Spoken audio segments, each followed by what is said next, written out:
भैया मेरे पिता की मृत्यु हो गई, आकस्मिक मृत्यु हो गई। उसके बाद मुझे हर दिन बहुत अजीब सा लगता है, बहुत ज़्यादा एंग्जाइटी होती है।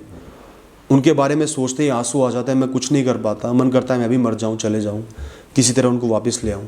मैं कैसे इस नई लाइफ से एडजस्ट करूं, मैं जी नहीं पा रहा। सबसे पहले मैं बताऊंगा कि मैं इस सिचुएशन से गुजरा हूं। दो लोग जिनसे मैं बहुत प्यार करता था, माँ बाप से भी ऊपर रखता था, वो अचानक चले गए। वो थे मेरे ग्रैंड पेरेंट्स। तो मैं आपसे 100% कनेक्ट कर पा रहा हूँ, ऐसी फीलिंग्स होती हैं। और मैं आपको इस बात का सल्यूशन भी दूंगा उसी तरीके से जिस तरीके से मैंने खुद को समझाया। दोस्त, जब भी कोई इंसान आपके जीवन से अचानक चले जाता है, मर जाता है, आपको 3 अलग अलग लेवल्स पे दुख महसूस होता है, हर्ट महसूस करते हो, परेशानी महसूस करते हो।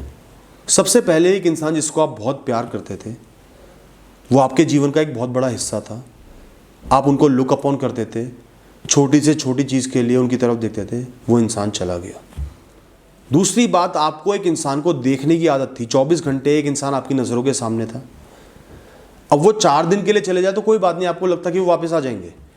अब आपको जब एहसास हो रहा कि वो इंसान अब वापस ही नहीं आएगा, वो लाइफ के फ्रेम से गायब ही हो गया है, आपको लगेगा कि आपकी लाइफ इनकम्प्लीट है, अब वो पूरी नहीं हो सकती।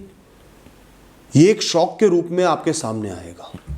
और दोस्तों, आपने एक अपनी लाइफ लॉन्ग की आदत को खो दिया है। वो आदत थे आपके पिताजी या किसी की माताजी या किसी के हस्बैंड या वाइफ। आपको उनकी आदत लग चुकी थी, उनकी बातों की, उनसे लड़ाइयों की, उनसे प्यार की, उनके टोकने की, उनकी वैल्यू की, हर चीज़ की एक आदत पड़ गई थी। बस वो चाहिए, वो होता है तो अच्छा नहीं लगता, नॉर्मल लगता है। वो ना होने से आपके एडिक्शन पे फ़र्क पड़ता है, आपके दिमाग पे फ़र्क पड़ता है। इन 3 लेवल्स पे आपका नुकसान हुआ है, आपको नुकसान पहुंचा है, आपको इससे डील करना है। दोस्तों, आज की डेट में आप कंफ्यूज भी होगी, आपको एंग्जाइटी, घबराहट भी होगी, और एक बहुत ही डीप पियर्सिंग पेन, बहुत ही गहरा दर्द महसूस होता होगा। दोस्तों, सबसे पहली चीज़ है, जो भी व्यक्ति, इंसान, जीव जंतु पैदा हुआ है, अपनी मृत्यु को लेके पैदा हुआ है। मृत्यु निश्चित है, एक दिन ज़रूर आएगी, मृत्यु लिखी हुई है। कोई जवानी में मरेगा, कोई बुढ़ापे में मरेगा, कोई बचपने में मर जाएगा। जब भी कोई इंसान पैदा होता है, जीव जंतु पैदा होता है, अपनी मृत्यु को अपने हाथ में लेकर पैदा होता है कि मुझे जाना है। एंट्री टिकट के साथ साथ आपको एग्जिट टाइम भी मिल जाता है। दोस्तों, परमानेंट कोई नहीं है, सबने मरना है, आप भी मरोगे, जितने लोग आपके आसपास है वो सब मर जाएंगे, करोड़ों लोग मर जाएंगे, फिर नए लोग पैदा होंगे, जीवन नए सिरे से चालू होगा। इस दुनिया का सबसे बड़ा सत्य ही मृत्यु है। मृत्यु से ऊपर कुछ नहीं है। जितना मृत्यु दुख देती है उतना ही सुख भी देती है। मृत्यु आपको ये बताती है कुछ भी परमानेंट नहीं है, कितनी परेशानी हो परमानेंट नहीं है। मृत्यु आपको बताती है कि आपका रास्ता लंबा है, आपकी जर्नी लंबी है, सिर्फ ये जीवन ही आपकी जर्नी नहीं है, आप इसमें सीमित नहीं हो। आत्मा आगे जाएगी, बहुत आगे तक जाएगी। आत्मा नहीं मरती, आपके पिता की आत्मा नहीं मरी है, वो आत्मा अपने रास्ते पे आगे बढ़ चली है, उसको अब यहां से कोई फर्क नहीं पड़ता, उसकी चिंता आप मत करो। आत्मा अजन्मी है, अमर है, उसका कोई कुछ नहीं बिगाड़ सकता। वो अपनी राह पे चल चुकी है, चलती रहेगी। आप अपना जीवन कंप्लीट करो, फिर अपनी राह पे आगे बढ़ जाओ। वो आपके जीवन में आए थे, आपकी खुशनसीबी थी, आपको उनका साथ मिला, उस साथ को अप्रिशिएट करो, वैल्यू करो। लेकिन मृत्यु की इंसल्ट मत करो। मृत्यु हर इंसान को आनी है, मृत्यु को दिल से एक्सेप्ट करो, अपनाओ। दोस्तों, दूसरी बात है, आपको अपने पिता की आदत थी, उनकी मौजूदगी की, उनसे चीज़ें पूछने की, उनसे बात करने की। अब अचानक से आप सुबह सो के उठते होगे, एकदम से एहसास होता होगा कि पापा तो है ही नहीं, ये मम्मी तो है ही नहीं।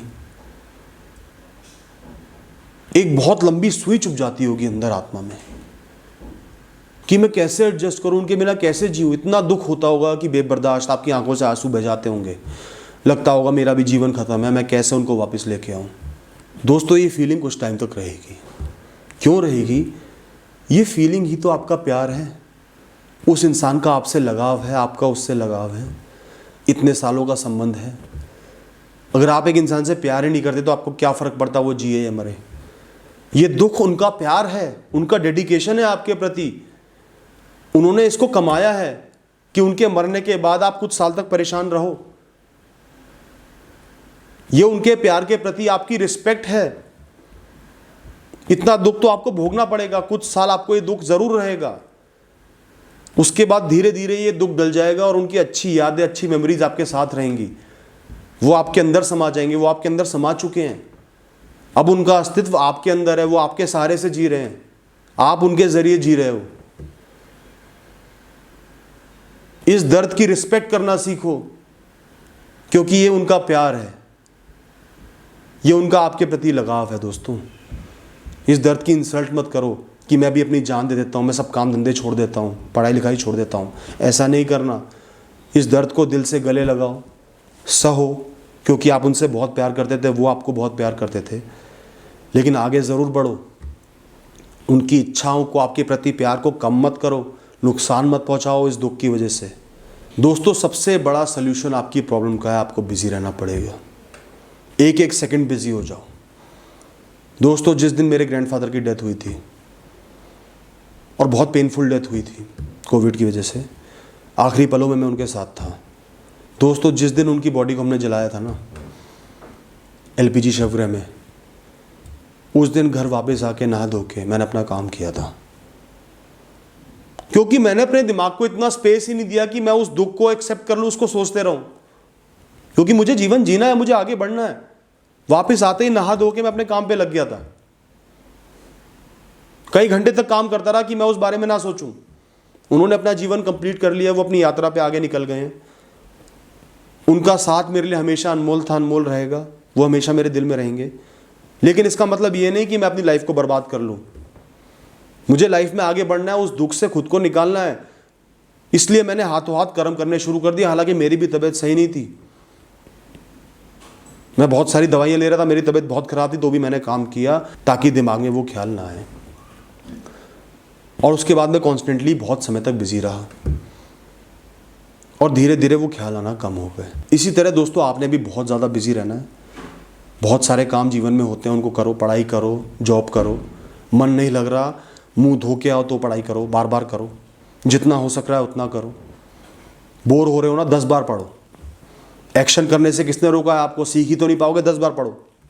बस मेहनत करते ही जाना है, कुछ ना कुछ करना ही है। दिमाग को भटकाना है, दिमाग को अलग करना है उस थॉट से, उस नेगेटिव रिग्रेसिव थॉट से। किसी इंसान की मृत्यु आपके जीवन को नहीं रोक सकती, रोक रही है तो आप गलत हो। कहना बहुत आसान होता है, करना मुश्किल होता है दोस्तों, लेकिन करना पड़ता है। अपने जीवन की खातिर करना पड़ेगा, उस इंसान की खातिर, उसके प्यार की खातिर करना पड़ेगा।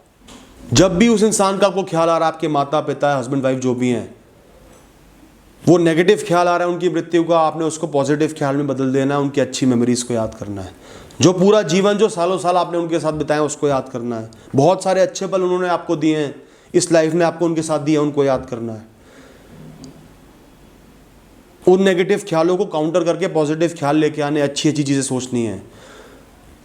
जब भी कोई इंसान मरता है, थोड़ा बहुत दुख तकलीफ होती है, बहुत ज़्यादा दुख तकलीफ भी होती है, लेकिन विदाई का तरीका ही यही है। उनके जीवन को याद रखो, उस एक पल को याद मत रखो, अच्छे पलों को याद रखो। दोस्तों, एक बार जाके शीशे में देखना, आपको अपने अंदर अपने माता या अपने पिता का या उस इंसान का अस्तित्व नज़र आएगा। वो नज़र आएंगे, उनके कैरेक्टर्स नज़र आएंगे, उनका चेहरा नज़र आएगा, क्योंकि वो आपका ही पार्ट है। आप उनके पार्ट थे और अब वो आपके ज़रिए ज़िंदा है। आप उनकी लेगेसी को आगे लेके जाओगे और अच्छे से लेके जाओगे। अपनी लाइफ को बर्बाद करके डिप्रेशन में जाके नहीं, एक स्ट्रॉन्ग इंसान बन के, अच्छा जीवन जी के, खुश रह के उनको अपने अंदर ज़िंदा रखना है। उनकी लेगेसी को कंटिन्यू करना है, उनको आगे लेके जाना है। लोगों को बताना है कि उनका अस्तित्व ज़िंदा है और स्ट्रॉन्ग है। दोस्तों, अपनी लाइफ को वैल्यू करना आपको सीखना पड़ेगा। आपकी लाइफ बहुत अनमोल है। आपकी लाइफ किसी भी इंसान के जीवन से ऊपर है, चाहे वो कितना ही प्यारा क्यों ना हो। हर इंसान ने मरना है, आपने भी मरना है, लेकिन अपनी लाइफ को जीना, अच्छे से जीना, उसका ख्याल रखना आपकी जिम्मेदारी है। उस जिम्मेदारी को आपने पूरा करना ही करना पड़ेगा। खुश भी रहना पड़ेगा, संतुलन में भी रहना पड़ेगा, सिचुएशन से बाहर भी निकलना पड़ेगा। अपनी जिम्मेदारी से पीछे मत हटो। और दोस्तों, सबसे एंड में एक बात बोलूँगा, आज आपके जीवन में क्या है? कोई एक इंसान चला गया तो और भी बहुत सारे लोग होंगे। पिताजी चले गए तो माताजी होंगी, दोनों चले गए तो भी कोई होगा। उनका ख्याल रखो, उनको वैल्यू दो। वो भी आप पे डिपेंडेंट है, वो भी आपको प्यार करते हैं। उनको ज़ीरो मत करो। और भी लाइफ में बहुत सारी सहूलियतें होंगी, अच्छी चीज़ें होंगी, उनको भी वैल्यू करो दोस्तों। अपनी लाइफ के लिए शुक्रगुजार हो। बस इतना ही कहना। Thank you.